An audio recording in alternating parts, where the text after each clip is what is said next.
My golden child brother bragged about inheriting the family house while I got nothing, until the property taxes came due and he begged me for help. Growing up, Dominic was the prince of our family. Perfect grades, star athlete, dad's business successor. I was the backup plan, the one who went to community college while Dominic got a private university education. When our parents updated their will at 50, they made sure everyone knew. The house, the investments, the vacation property, all Dominic's. I'd get some furniture and mom's jewelry collection, maybe. It makes sense, Dad explained at dinner while Dominic smirked. He's building a family. You're still figuring things out. I was 28, working as a data analyst, and had just bought my own condo. But sure, still figuring things out. When Dad died suddenly 2 years later, the funeral felt like Dominic's coronation. He gave the eulogy, accepted condolences, and casually mentioned he'd be keeping the house. Mom moved to Arizona with her sister, and I helped her pack. Dominic showed up once, took some tools from the garage, and left. 6 months later, my phone rang at midnight. I need your help, Dominic said. No greeting. His voice sounded strained. With what? The property taxes are due. I'm a little short. I sat up in bed. How short? $38,000. I laughed. Actually laughed. That's not a little short. The house is worth over $1 million. I just need a bridge loan until I can refinance.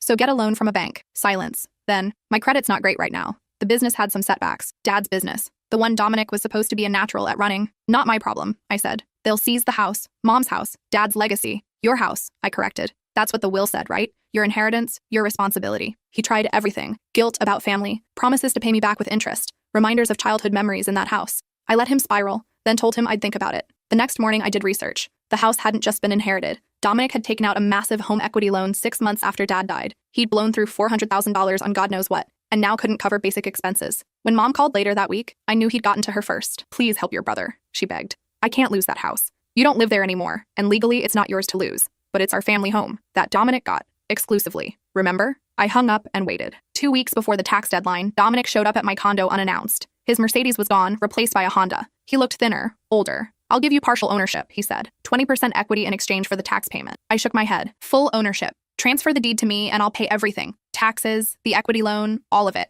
His face went red. That's insane. It's worth over $1 million. Then you'd better find another solution. He tried to argue, but I closed the door. The morning the taxes were due, my phone exploded with messages from relatives. How could I let them take the family home? Why was I being so cruel? At 4:47 p.m., Dominic sent a single text. Fine, your term. I paid the $38,000 in taxes that day. The deed transfer took 2 weeks. When it was final, I stood in the empty living room where Dominic had once celebrated his inheritance. The same room where Dad had explained why the golden child deserved everything. I listed the house that afternoon. 3 offers came in within days. But before I accepted any of them, I found something in Dad's old office. A lockbox I'd never seen before. Inside were documents that made my blood run cold. Bank statements showing Dad had given Dominic $250,000 in business loans that were never repaid, and a second will, dated 3 months before he died, that split everything equally between us. Dominic had known. The whole time, he'd known. I sat on Dad's old leather chair, the second will trembling in my hands. The date was clear. March 15th, 3 months before the stroke that killed him. It was notarized by Patricia Hoffman, Dad's longtime attorney, the same attorney who'd read us the official will that gave everything to Dominic. My phone was already in my hand before I'd fully processed what this meant.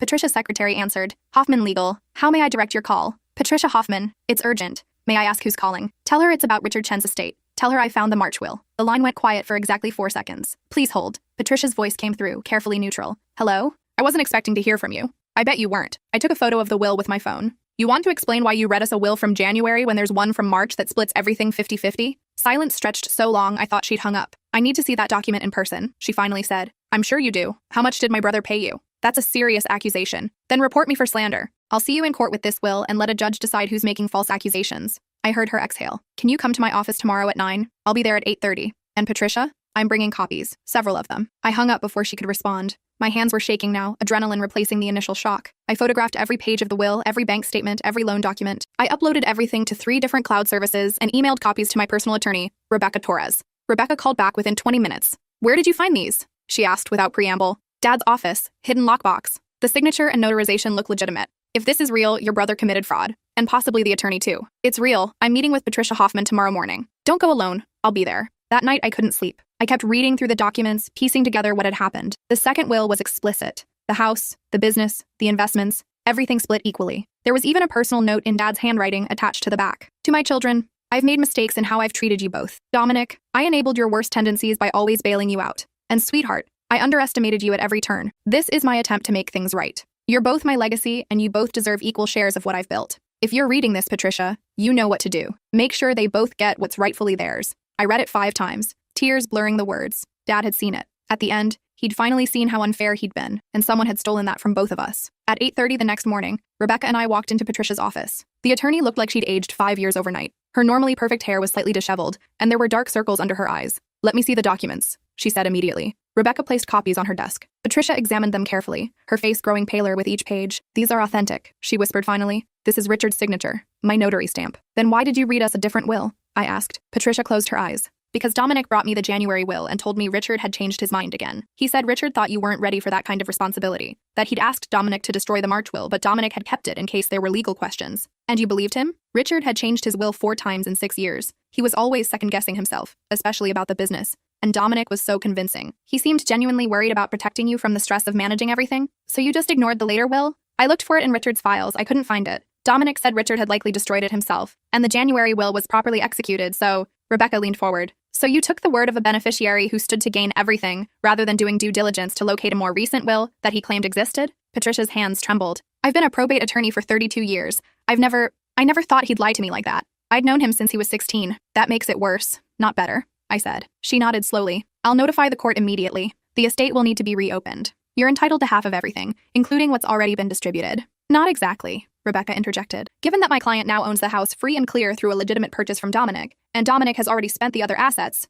this gets complicated." Patricia looked at me. "You own the house now?" I explained the property tax situation, the deed transfer, my payment of the equity loan. Patricia's expression shifted from shame to something harder to read. "Then Dominic sold you property that was only half his to sell. He sold you your own inheritance." "That's one way to look at it. There's no other way to look at it. You're owed approximately $650,000, half the value of the estate at the time of Richard's death, plus interest." She paused. "And I owe you a profound apology. I failed in my duty as your father's attorney. I'd prepared for this meeting expecting anger, confrontation, maybe legal threats. I hadn't expected Patricia to look so broken." "What did Dominic do with the money?" I asked. Patricia opened a file on her computer, clicked through several documents. The liquid assets totaled $847,000 after taxes and fees. The vacation property sold for $385,000. Combined with the value of the business and other assets, the total estate was approximately $2.3 million. My stomach dropped. Half of that was over $1 million. Where did it go? She turned the screen toward me. Bank statements, credit card bills, investment records. Dominic had burned through money like he was trying to set a record. $180,000 on a boat he'd already sold at a loss. $95,000 in casino markers from Atlantic City. $220,000 in day trading losses. $120,000 on jewelry, including a $40,000 engagement ring for a woman named Valentina Russo. The list went on. Cars, trips, designer clothes, a timeshare in Cabo, cryptocurrency that tanked within weeks. "He spent it all," I said flatly. "Not quite. There's about $30,000 left in his personal account. And the business still exists, though it's hemorrhaging money." Rebecca was already typing notes. "We'll need full documentation of every transaction, and we're filing a claim against Dominic for fraud and against your firm for negligence." Patricia nodded. "I won't fight it. I'm also reporting myself to the state bar. What I did, there's no excuse. I should have felt vindicated. But mostly I just felt sick. My brother had stolen my inheritance and lit it on fire. And my father's attorney had helped him do it, however unintentionally. "I need to make a call," I said, walking out to the hallway. I dialed Mom's number. She answered on the 3rd ring. "Honey, is everything okay? Did you know about the second will?" Silence. "Mom, did you know?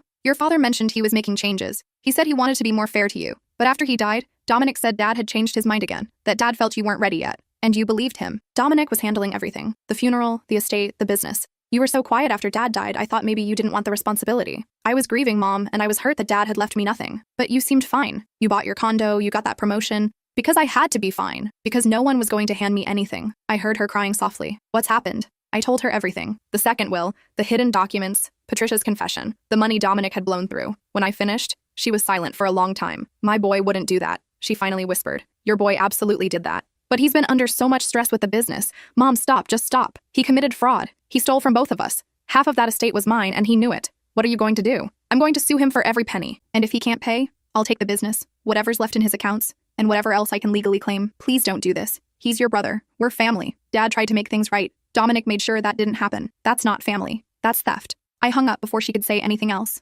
Rebecca found me in the hallway. "Patricia's preparing a formal statement. She's also transferring all of Richard's files to us. But we have a problem." "What?" "Dominic's cleaned out his bank accounts. The $30,000 is gone. He transferred it this morning." Of course he did. He'd probably been monitoring his accounts, seen the house was officially mine, and panicked. "Where did it go?" "She's trying to trace it, but it looks like he moved it offshore. Cayman Islands, maybe." I laughed, a bitter sound that surprised both of us. "He's running. Looks like it." Rebecca checked her phone. "I've got a colleague who specializes in asset recovery. Let me make some calls." Back at my condo, I opened my laptop and did something I should have done weeks ago. I searched for Valentina Russo, the woman Dominic had bought the $40,000 ring for. Her Instagram was public, model gorgeous, with the kind of lifestyle that screamed sugar daddy. Except her recent posts told a different story. Pictures of her with Dominic had been deleted. Her bio now said, entrepreneur and life coach. I sent her a DM. Hi, Valentina. This is Dominic Chen's sister. I'm trying to locate him regarding some legal matters. If you have any information about where he might be, I'd appreciate you reaching out. I didn't expect a response. But 20 minutes later, my phone pinged. He's a liar and a thief. Check the Monarch Hotel in Costa Rica. He mentioned having a place there. Hope you take him for everything. Attached was a screenshot of texts between them. Dominic promising her the world, then ghosting when the money ran out. She'd been smart enough to keep the ring, though. Rebecca was thrilled when I forwarded her the information. Costa Rica doesn't have an extradition treaty for civil matters,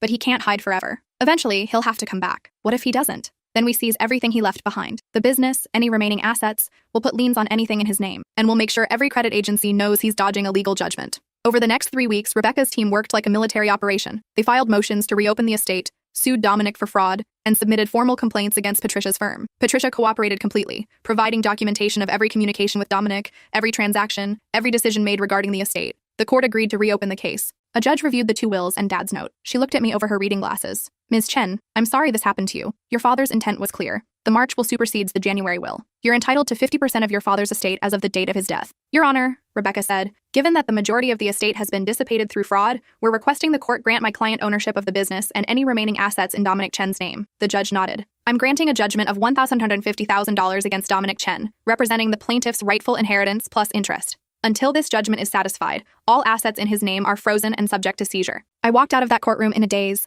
Rebecca was grinning. We did it. Everything he has left is yours. Dad's business turned out to be worth saving barely. Dominic had run it into the ground, but the core was solid. I hired a management consultant and spent 3 months learning everything about commercial real estate development. It wasn't the career I'd planned, but I was good at it. Analyzing data, spotting patterns, predicting outcomes. Turned out my skills transferred perfectly. Within a year, the business was profitable again. I'd cleaned house, fired Dominic's incompetent cronies, and brought in people who actually knew what they were doing. We landed 3 major contracts in 6 months. The business that was worth maybe $200,000 when I took over was now valued at $1.8 million. Mom called occasionally. At first, she begged me to drop the lawsuit. Then she tried guilt. When those didn't work, she just stopped mentioning Dominic altogether. We talked about weather and her garden, and nothing important. Your brother's been through a lot, she said once. So have I. But you came out on top. Can't you just let it go? He stole from me, Mom. He committed fraud. He destroyed Dad's final wish to make things right between us. He's your only brother. And I was his only sister. That didn't stop him. Dominic stayed in Costa Rica for 18 months. I know because I hired a private investigator who sent me monthly updates. He'd rented a beachfront apartment, was bartending at a tourist resort, and by all accounts was living a modest life. The money was gone and he couldn't access anything back in the States without triggering the court order. Then one day, my PI sent an interesting email. Dominic's girlfriend was pregnant. The woman he'd moved in with, a Costa Rican local named Camilla, was 5 months along. My investigator had talked to some expats who knew them. Dominic was apparently terrified about becoming a father without any financial security. 3 weeks later, I got a call from an unknown number. Don't hang up, Dominic's voice. I almost did anyway. Instead, I put the phone on speaker and hit record. What do you want? I need to come home. Camilla's pregnant. She needs proper medical care. I need to find real work. Good luck with that. Please, I'm asking you. I know I messed up. You didn't mess up. You committed fraud. You stole my inheritance and tried to erase our father's final wishes. I panicked, okay? When Dad died, I was drowning in debt. The business was failing. I thought if I could just have a little time to fix things. You had $1 million. You could have fixed everything and still had money left over. I made bad investments. You bought a boat and gambled and traded crypto like a teenager. Don't act like you were trying to save the business. He was quiet for a moment. When he spoke again, his voice was smaller. What do I have to do? Come home. Face the judgment. Give a deposition explaining exactly what you did and why. Testify against Patricia's firm if it goes to trial. And never, ever contact Mom and try to paint me as the villain. What happens then? Then maybe we can work out a payment plan. Maybe I'll let you work at the business you almost destroyed at an entry-level position and you can slowly earn back some dignity. You can't be serious. I'm completely serious. You want to come home? You want to be there for your kid? Then you face what you did, all of it, publicly. He hung up. I didn't expect to hear from him again. But 2 days later, an email arrived from an attorney in San Jose. Dominic was willing to return to the United States and cooperate fully with all legal proceedings in exchange for a payment plan for the judgment and potential future employment. Rebecca reviewed the proposal. He's desperate. We can push for better terms. No, let's take it. I want this over. Dominic flew back 3 weeks later. I didn't go to the airport. I didn't see him until his deposition, where he sat across a conference table looking 10 years older. His lawyer read a prepared statement, and then Dominic answered questions for 4 hours. Yes, he'd found the second will. Yes, he'd hidden it deliberately. Yes, he'd lied to Patricia about Dad changing his mind. Yes, he'd spent the money recklessly,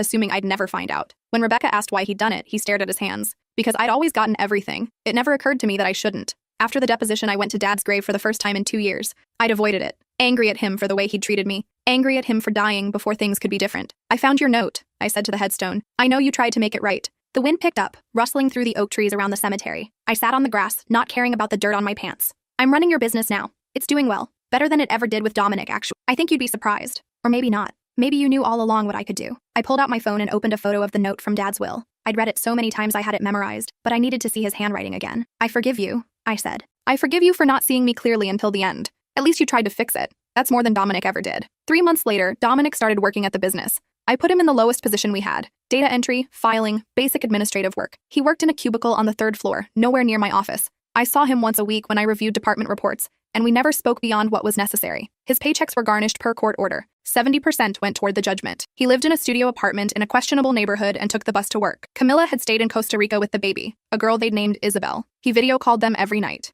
I knew because I'd see him in his cubicle during late evenings, speaking soft Spanish to the screen, his face transformed by love for a daughter he couldn't afford to bring home yet. One evening, I was working late when I heard someone in the break room. Dominic stood by the coffee maker, staring at a photo on his phone. He didn't notice me at first. "She's beautiful," I said. He jumped, nearly dropping his phone. When he saw it was me, his whole body tensed. "Sorry, I'll get back to work. It's 7:30. You're off the clock." He hesitated, then showed me the photo. A tiny baby with dark hair and Dominic's eyes, wrapped in a pink blanket. Isabel. She's 4 months old. I looked at the photo. At my niece I'd never met. "When's the last time you saw her?" "Not since I came back. I can't afford the flight. And even if I could, I can't take time off work." Something in his voice cracked. This wasn't the arrogant golden child I'd grown up with. This was a man who'd lost everything and was slowly understanding what that meant. "You know," I said carefully, "the company has a policy for family leave. If you filled out the paperwork, you could take a week to visit." I saw that. "But the leave is unpaid. And the garnishment is court-ordered. But I'm the one who sets your salary. And I just decided you're due for a bonus. $5,000 for completing your probationary period." He stared at me. "Why would you do that?" "Because Isabel deserves to know her father. And Camilla deserves to have you there, even if it's just for a week." "I don't understand. After everything I did, you're paying for what you did. You'll be paying for years. But that baby didn't do anything wrong. And I'm not going to punish her because her father's an idiot." Dominic's eyes filled with tears. He set down his coffee cup with shaking hands. "I'm sorry," he whispered. "I'm so sorry for all of it. I know. I don't expect you to forgive me. I need you to know that I see it now. What Dad was trying to do, what I took from you, and from him, his last chance to make things right, and he couldn't finish." He just stood there, crying silently in the break room of the company he'd once expected to rule. I handed him a tissue. "Book the flight, take your week, bring me back pictures of Isabel." He nodded, wiping his eyes. "Thank you." I left him there and went back to my office. Through the window, I could see the city lights spreading out below. Dad's city, the one he'd built his business in, the one I was building mine in now. My phone buzzed. A text from Mom. "Your brother told me what you did. Thank you for being the bigger person." I didn't respond. Being the bigger person implied this was about ego or pride. It wasn't. It was about a baby who needed her father, and a man who needed to understand that mercy wasn't the same as absolution. Dominic went to Costa Rica the next week. He sent me exactly 3 photos. Isabel asleep on his chest, Isabel holding his finger, and one of Camilla and Isabel together, both smiling at the camera. When he came back, something had shifted. He worked harder, stayed later, volunteered for projects no one else wanted. During a staff meeting 6 months later, he presented an analysis of our bid process that was genuinely innovative. I approved it, and his strategy landed us a contract worth $2.4 million.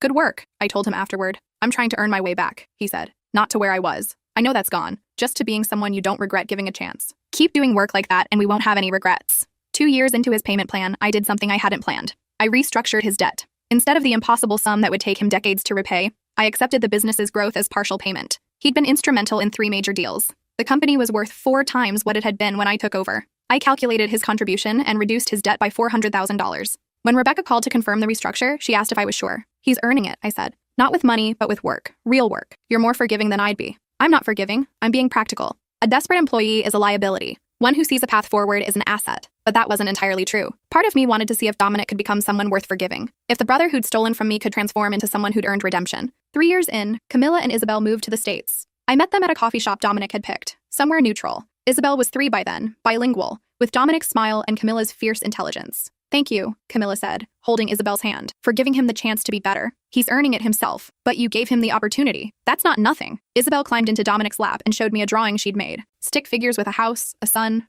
butterflies. "That's you," she said, pointing to one of the figures. "Papa says you saved him." I looked at Dominic. He had the decency to look embarrassed. "Your papa is being dramatic. I just gave him a job." "No," Dominic said quietly. "She's right. You saved me from who I was becoming. 5 years after Dad died, I stood in the house I'd fought for and won. The house I'd saved from foreclosure, purchased through Dominic's desperation, and now fully owned. It had been empty since I'd taken possession. Too big for just me. Too full of memories I wasn't ready to face. But now, I was ready. I hired contractors to renovate. They tore out the formal dining room where Dad had announced Dominic's inheritance, replaced it with an open-concept kitchen. The living room where I'd confronted Dominic became a library. Dad's office, where I'd found the hidden will, became a music room. I kept one thing original, the back porch where Dad used to drink his coffee in the mornings. That stayed exactly as it was. Mom flew in for the renovation reveal. She walked through slowly, touching the new walls, the updated fixtures, the spaces that were familiar but transformed. "It's beautiful," she said finally, "but it's not the house I remember." "Good," That house had too many ghosts. She nodded, understanding. We sat on the back porch with coffee, watching the sun set over the garden I'd hired landscapers to restore. Dominic's doing well, she said. Camilla sent me photos of Isabel's birthday party. I saw them. She looks happy. He talks about you a lot, about how patient you've been with him. I haven't been patient. I've been holding him accountable. That's a kind of patience too. I considered that. Maybe she was right. Maybe the real test wasn't whether I could punish Dominic, but whether I could watch him rebuild and not sabotage it out of spite. Dad would be proud of you, Mom said softly, of what you've done with the business, with the house, with your brother. I'm not doing it for Dad's approval. I know. That's why he'd be proud. We sat in comfortable silence. For the first time in years, it felt like we were actually family. 6 years after inheriting nothing, I sat in the boardroom of Chen Development, the name I'd changed it to, and reviewed our annual report. Revenue was up 40%. We'd completed 12 major projects. Employee retention was the highest in the industry, and Dominic had just been promoted to junior project manager. He stood in my office doorway, holding the promotion letter I'd signed that morning. I don't know what to say. Try thank you and get back to work. He smiled, but didn't leave. I need to tell you something. I'm paying off the last of the judgment next month. 72 months, every payment on time. I know. Accounting keeps me informed. After that, I'm free. Legally, I mean. The debt's cleared. Congratulations. But I was thinking, I know you restructured the debt years ago. You didn't have to do that. And there's money you're still owed. The full amount of your inheritance, not just what the court ordered. Dominic, let me finish. I want to set up a trust for Isabel. Money that I pay in monthly, like I did for the judgment. But this time, it goes to you. Not all at once, but over time. However long it takes to make it right. I studied him. The golden child was gone, replaced by this man who understood that some debts couldn't be paid with money alone, but that the attempt mattered. Keep half for Isabel's college fund. The other half can go into the trust. You're letting me keep half? Your daughter shouldn't pay for your mistakes. But yes, you're going to keep paying, because it's not about the money anymore. It's about you remembering what you did, and choosing to do better every single day. He nodded slowly. I can do that. After he left, I pulled out the note Dad had written. I'd had it framed, and it hung on my office wall where I could see it every day. You're both my legacy, and you both deserve equal shares of what I've built. Dad had been wrong about a lot of things, but he'd been right about that. We were both his legacy. And somehow, against all odds, we'd both become people worthy of it. 7 years after the property taxes came due, I hosted Thanksgiving at the house. My house. Mom flew in from Arizona. Dominic brought Camilla and Isabel, now 7 and obsessed with horses.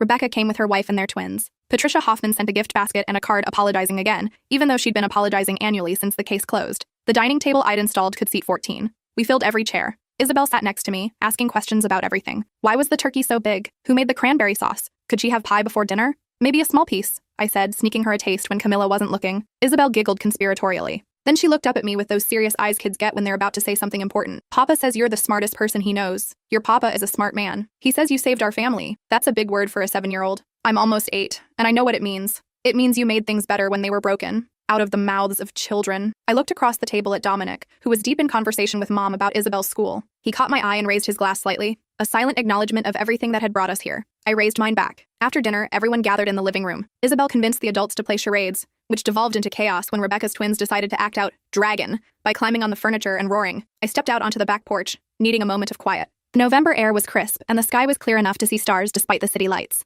Mind if I join you? Dominic stood in the doorway, 2 cups of coffee in his hands. He offered me one. Remember when we were kids? He said. We'd sit out here with Dad on Saturday mornings. You'd sit with Dad. I'd sit over there. I pointed to the corner I'd always occupied. On the steps, where I wouldn't interrupt the golden boy's time with his father. I never knew you felt that way. Of course you didn't. You were too busy being perfect. He was quiet for a long moment. I wasn't perfect. I was terrified. Every achievement Dad celebrated was another impossible standard to maintain. Every time he praised me, I felt the weight of his expectations crushing me. I spent my whole life trying to be what he wanted, and I still failed him. You failed yourself more than you failed him. I know. Took me years to see it, but I know now. He sipped his coffee. Can I ask you something? Sure. Why did you really let me come back? Not the PR answer you gave in court. The real reason. I thought about it. The real answer was complicated, layered with hurt and hope, and the exhausting work of deciding what kind of person I wanted to be. Because Dad's note said we were both his legacy, and I realized that if I destroyed you completely, I'd be destroying part of what he was trying to build. Some broken version of our family where one of us had to lose for the other to win. But I did lose. I lost everything. And then you had a choice. Stay lost or do the work to become someone worth finding. You chose the work. That's why you're here. Through the window, we could see Isabel dancing with Mom, both of them laughing at some private joke. Camilla was taking pictures, capturing a moment of pure joy. She's the only thing I did right, Dominic said softly. The only decision I made that wasn't poisoned by ego or fear or Dad's expectations? Then maybe that's enough. Maybe one perfect thing can outweigh 1,000 mistakes. You think so? I think it has to. Otherwise, none of us have a chance at redemption. We stood there together, watching our strange assembled family through the window. Not the family we'd been born into, with its hierarchies and favorites and unspoken resentments, but the family we'd chosen to build from the rubble of what came before. Later that night, after everyone had gone home, I walked through the quiet house. Each room held new memories now, overlaying the old ones like a palimpsest. The shame and anger and betrayal were still there, but they were fading, becoming part of a larger story. In Dad's old office, my music room now. I sat at the piano I'd bought 6 months earlier. I'd been taking lessons, something I'd wanted to do since I was a child, but Dad had insisted was frivolous, not practical for a backup plan. I played a simple melody, nothing fancy, just notes filling the silence. My phone buzzed with a text from Dominic. Thank you for tonight, for everything. I know I don't deserve it, but I'm grateful anyway. I typed back, stop thanking me, just keep being better than you were yesterday. 3 dots appeared, then disappeared, then appeared again. Finally, every single day, I promise. I set the phone down and returned to the piano. Outside, the city hummed with life. Inside, the house I'd fought for stood solid and warm around me. Dad's legacy transformed into something that was fully mine. And maybe, just maybe, something we could share after all. 8 years after Dad died, Chen Development completed its biggest project yet, a mixed-use complex that combined affordable housing with commercial spaces. We'd fought the city council for 2 years to get the permits, and Dominic had managed the entire construction phase. At the opening ceremony, the mayor cut the ribbon while photographers swarmed. Dominic gave a speech about community impact and sustainable development. He'd become a good public speaker, confident without the arrogance he'd once worn like armor. Afterward, a reporter approached me. Ms. Chen, there are rumors that you and your brother had a difficult relationship after your father's passing. Care to comment? I looked at Dominic, who'd frozen mid-conversation, waiting to see how I'd respond. My brother and I had to learn how to be family, I said carefully. That process wasn't easy, but what's worth having ever is. The reporter pressed. There were legal proceedings regarding your father's estate? There were. They're resolved, and they're private family matters.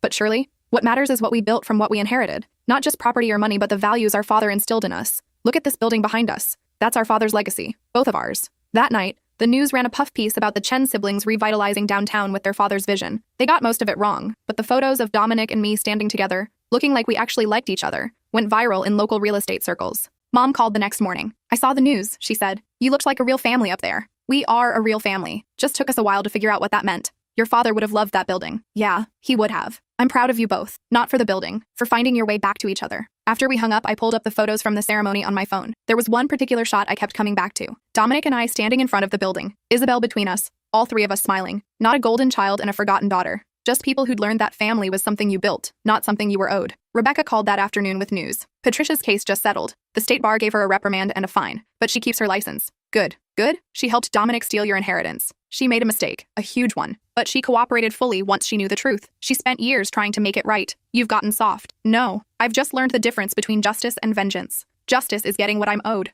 Vengeance would be destroying everyone who played a part in taking it from me. And which one did you choose? Both. Then neither. Then something in between. Rebecca laughed. You've become philosophical in your old age. I'm 37, ancient in legal years, especially for someone who's built what you've built. 10 years after Dad died, Isabel turned 10. She'd grown into a brilliant, confident kid who played violin and wanted to be an architect. She designed elaborate buildings in her sketchbook, showing them to anyone who'd look. At her birthday party, she showed me her latest design. It's a community center, she explained, with spaces for kids who don't have anywhere else to go, and gardens on the roof, and solar panels so it doesn't cost too much to run. This is incredible, Isabel. Papa says you could probably build it, if you wanted to. I looked at Dominic, who shrugged. I told her to dream big. Apparently, she dreams very big. Tell you what, I said to Isabel. You keep developing this design, take classes, learn the principles, make it perfect. And when you're ready, we'll build it together. Her eyes went wide. Really? Really? But you have to do the work. I don't build anything that isn't excellent. I can be excellent, she said, with the absolute certainty of a 10-year-old who'd never faced real obstacles. I know you can. You're a Chen. Dominic looked at me, surprised. It was the first time I'd claimed him as family,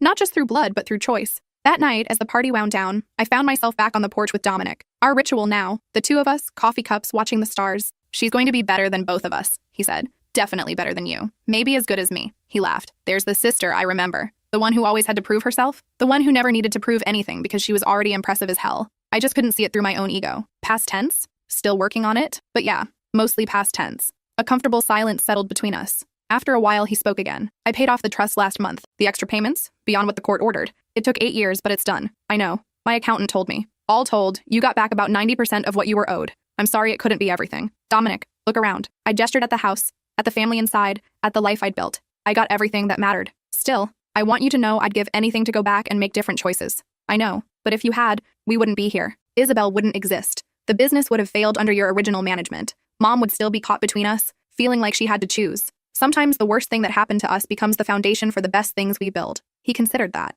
You're saying I had to destroy everything for us to rebuild it better? No, I'm saying destruction happened, and we chose to build something better. That's not the same thing as it being necessary. Don't romanticize your mistakes. There's that sharp edge I've missed. Never went anywhere. Just learned when to use it. Through the window, Isabel was showing Mom her community center design. Mom was nodding seriously, pointing to parts of the drawing, suggesting modifications. 3 generations of Chens, planning something together. Dad would be confused as hell by how this turned out, Dominic said. Probably. But he'd see Isabel and understand that the details of how we got here matter less than where we ended up, which is Together. Messy and complicated and still figuring it out, but together. Dominic raised his coffee cup. To messy, complicated families who figure it out. I clinked my cup against his. To second chances and the people who earn them. To sisters who give them. We drank to that as the stars wheeled overhead and the city breathed around us. Inside, our family laughed at something Isabel said, and the sound carried through the open windows like a promise. This was Dad's legacy. Not the money he'd left or the business he'd built or even the house that had caused so much pain. His legacy was this. 2 children who'd learned the hard way how to be better than they were raised to be. Who'd taken his final attempt at fairness and transformed it into something he'd never imagined. Forgiveness without forgetting. Justice without vengeance. Family built not on what you were given, but on what you chose to create. And in the end, that was worth more than any inheritance. 12 years after Dad died, Chen Development completed Isabel's community center. She was 14 and had spent 2 years refining her design in collaboration with our architects. The mayor called it a triumph of vision and community partnership. I called it the culmination of everything we'd learned. At the dedication ceremony, I stood at the podium and looked out at the crowd. Mom in the front row, dabbing her eyes. Camilla holding her phone up, recording everything. Rebecca with her family, now including a 3rd child. Patricia in the back, still showing up to prove she'd changed. And Dominic next to Isabel, both of them bursting with pride. This building, I said, represents what happens when we choose to build instead of destroy. When we take our pain and transform it into purpose. My father taught me that everything has value, even if it's not immediately obvious. I spent years angry at him for not seeing my value. And then I realized he'd given me something more important than recognition. He'd given me the hunger to prove I was worth seeing. I paused, looking directly at Dominic. My brother taught me that people can change. That redemption isn't a single moment, but a daily choice. That family isn't about who hurt you,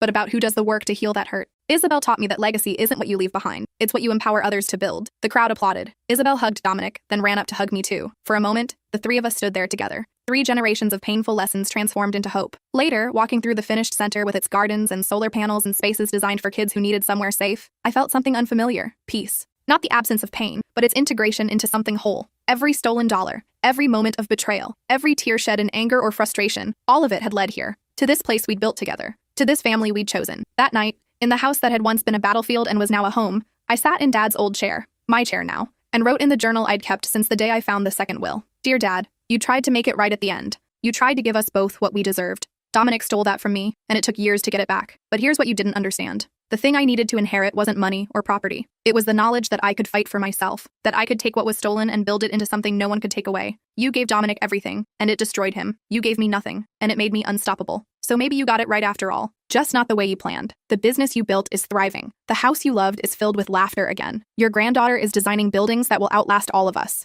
And your children, your complicated, damaged, determined children, have figured out how to be family, despite everything that tried to tear us apart. That's the real inheritance. Not what you left us, but what we built from the pieces. Thank you for trying to make it right. Thank you for failing in a way that forced me to save myself. I forgive you. I forgive Dominic. And finally, I forgive myself for all the years I spent believing I wasn't enough. I was always enough. I just needed the freedom to prove it. Love, your daughter. I closed the journal and looked around the room. At the walls I'd painted myself. At the furniture I'd chosen. At the piano where I played on Sunday mornings. At the life I'd built from rubble and determination. The golden child had gotten his inheritance and squandered it. The forgotten daughter had gotten nothing and built an empire. And somehow, impossibly, they'd both ended up exactly where they needed to be. The next morning, I arrived at the office to find Dominic waiting by my door. Isabel wants to intern here next summer, he said, learning the business from the ground up. She's 14. She's determined. Sound familiar? I smiled. She can shadow me 2 days a week. But she's filing, answering phones, getting coffee. No special treatment because she's family. She'd be insulted if you offered special treatment. Good. Then she really is a Chen. As I settled into my office, preparing for another day of building what Dad had started and I'd transformed,